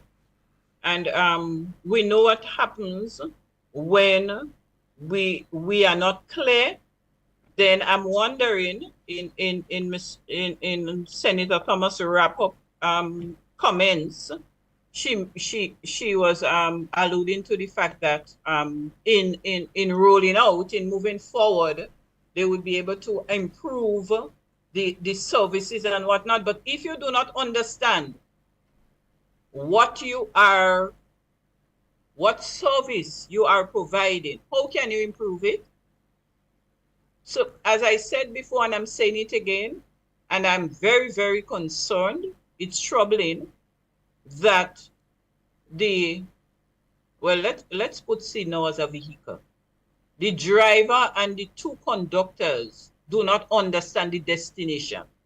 They do not understand the passengers on board. On board of the seed bus, we have children, our priority. We have disabled, chronically ill, elderly. We have pregnant and lactating mothers. We have the adult poor. These are the passengers on the seed bus. So if the seed and that bus is supposed to take families now from deprivation into Independence Avenue. But if we dropping them off along the highway, we just dropping them off. Tell me, the whole nation should be bawling now, What we expect? Because this thing has spill over, Think about a family with children, school-age children, that were dropped off before the destination. What do you expect these children to do? I spoke with a lady recently. 3 of her boys had to drop off from school because she lost her job during the COVID. She worked in a little daycare. That lady was receiving just $650 per month, and she was removed from seed for whatever reason, believe me. And her case was never fully addressed. And when I spoke with her recently, she said the 3 boys dropped off from school. Just imagine 3 boys who should have gotten an education have to drop out from school and look at little odds and ends to make a living. They would not be feeling fulfilled. Society is going to pay for those things, you know.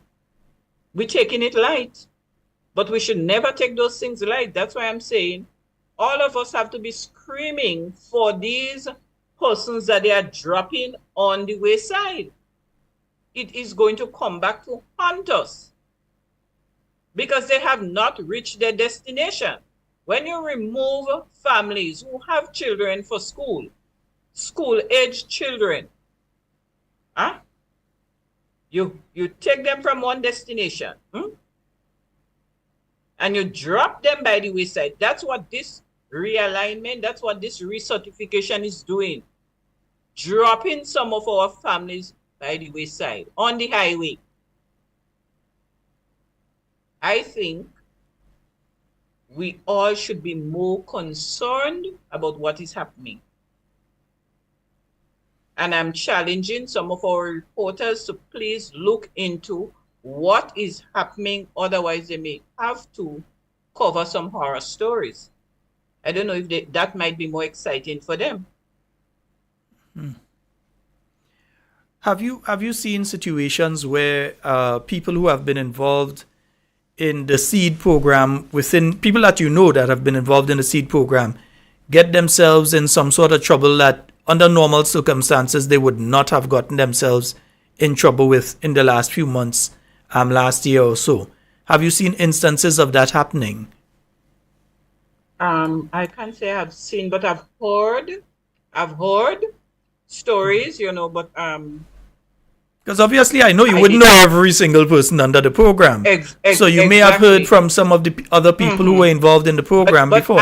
What I know, because I still have some of the beneficiaries have my number, because on the job, for the past 2 years on the job, I did not have a ministry's phone. So I was using my personal phone. So out in the field, I gave them my number. So they still call me, you know, they still call me. So I still have some of their numbers. So that's why there are some cases I would be privy to, because I could speak to them. They would call me and update me. So, you know, so I'm aware of the hardship. What I can tell you is I am well aware of the hardship being experienced by those families. And on this Saturday, I was speaking to one of the young ladies in relation to the uniform program, and she said, "Miss, nothing." So a number of our seed beneficiaries did not get voucher. Nobody sent anything to them. They have not heard anything. Quite a number of them did not get anything for the children for school. So and I know of a mother, a single mother with 5 children. 2 will be going to secondary school this year, 2 of them. 3 in primary school. And she said to me, "Miss George, nothing." Just imagine. And you'd expect that the people who are under the seed program now are the same people who would need that assistance from government with the school uniform program and the book assistance and that sort of thing. That these are the same category of people. They're nearly pre-qualified by being under the seed program. Well, the social, and that's why I'm saying, Sheldon, the social protection policy document provides guidelines for these, because The school uniform program is a safety net program. And so safety net programs are supposed to be in harmony with each other. So what I know is all SEED children were priority for uniform program. So when we were involved, when I say we, I mean the SEED unit at the time, the SEED officers were responsible for doing the applications, going into the schools, working with the teachers in the schools. But the first priority would be SEED children first, and then the schools would give them their list. I must say, some schools cooperated very well, some did not. Because we know some people are very political. So in some schools, but not many, I must say, not many. Most of the SEED officers got good cooperation from the schools in relation to completing the application for uniform. But SEED students were priority. Because we've And now that provision is made for in the social safety net policy document. And that's why I'm saying the ministers need to read up these. The two documents, the social safety net document, as well as the SEED manual. Now, if under the guise of transformation, a new program is being conceptualized, I have no problem with that. They are in charge, they're the driver, but say exactly where you're going. So if you want to come up with other programs or something different you want to remodel, say you're remodeling the program, but do not, use allegations to say that you're doing that because there was this and there was nothing like that. indeed. I await all the corruption. I await. I really want to. Sheldon, this is something I really need to emphasize here. The program and bring to light. SEED was audited before I left the ministry in 2022, in October. SEED was audited. Where is the audit report? Because I expected the Prime Minister as well as the two ministers, when they were reporting, to make a reference to the audit report to say, well, okay, we have to do recertification because according to the audit report, they observed a number of dead persons, so we have to take them out, or a number of all the categories there. Tell me the audit report found these, because to me, that's what is credible. The program was audited in October 2022. Where is the audit report? Miss George, we are nearly out of time. In fact, we have roughly only about 2 minutes remaining before 10 Watch it. o'clock. That means we have to have a part 3. So we definitely Of course. have to have a part 3. I would say after Carnival that we have a Yes. part 3, even if it's When the same when week Carnival of is Carnival. over. No, even if When it's the the same Carnival week is of over. Carnival, we'll have it because Yes. I'll be doing program through Carnival. But any closing words for the listeners? Because we definitely will have to have part 3 of this interview. Oh boy, I want to say to our beneficiaries to please do not lose faith. I am not working with the government, but I'll work for you using my voice, and I'm saying it here, and I would say it anywhere. Nobody would shut me up. We have to get it right, because too much effort was put into building that program. Too much effort was put into it to look at how it's being demolished. No, that's not fair. And in the process, hurting people, No, that's our people. We have to protect them. So I'll speak for you as much as I can. I am committed. To the seed officers out there, you know how much you are in my thoughts, how much I appreciate all the work that you did. And I am eternally grateful.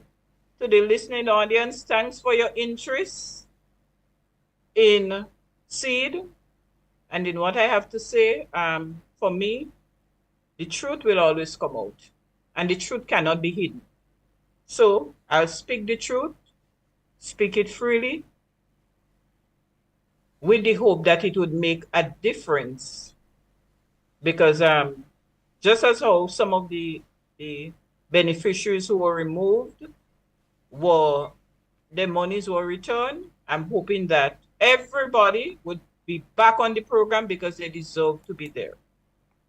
So thank you again, Sheldon, for that platform and the opportunity of sharing the information that I have to give people a better understanding of that program and why I'm so passionate to see that program serve the people of Grenada, Carriacou, and Petit Martinique.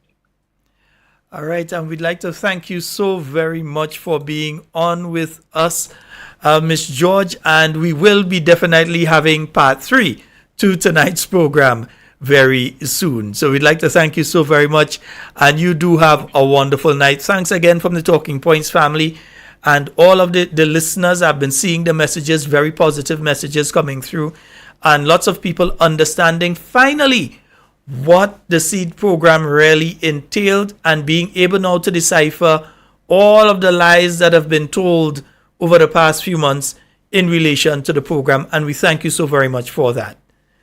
All right, Ms. George, thank you so very much. You have a good night. And thanks again.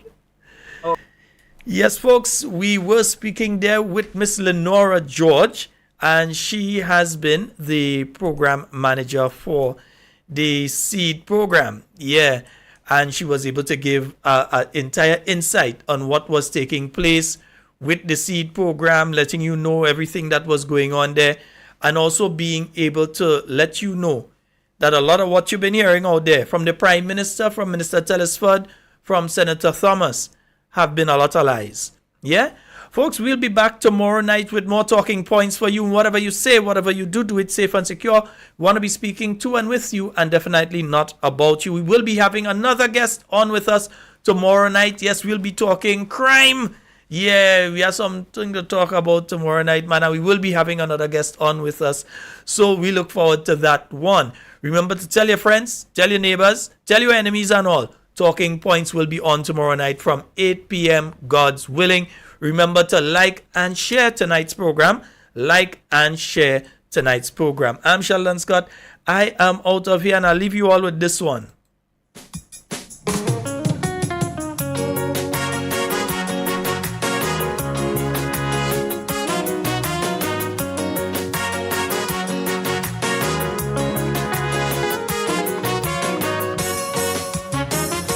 A Grenadian man up in Miami.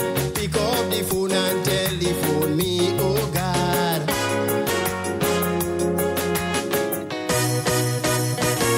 Small axe, I know you could comprehend. My PM, I want you help me defend.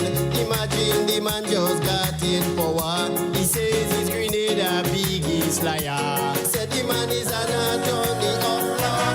Yes, the man is a big liar. But in case you still want a clue, he wanna go with case against workers for SG.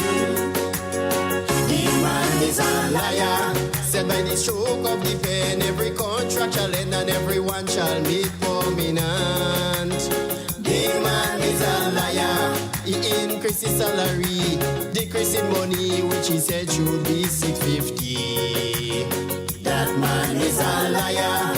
To get the nurses to hush, he top up the post with 500 every month. That man is a liar. Yes, a real big liar.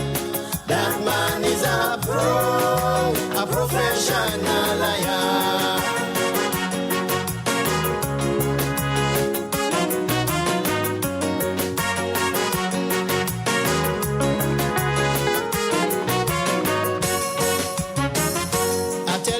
deep in that conversation. He said he not speaking about profession, oh God.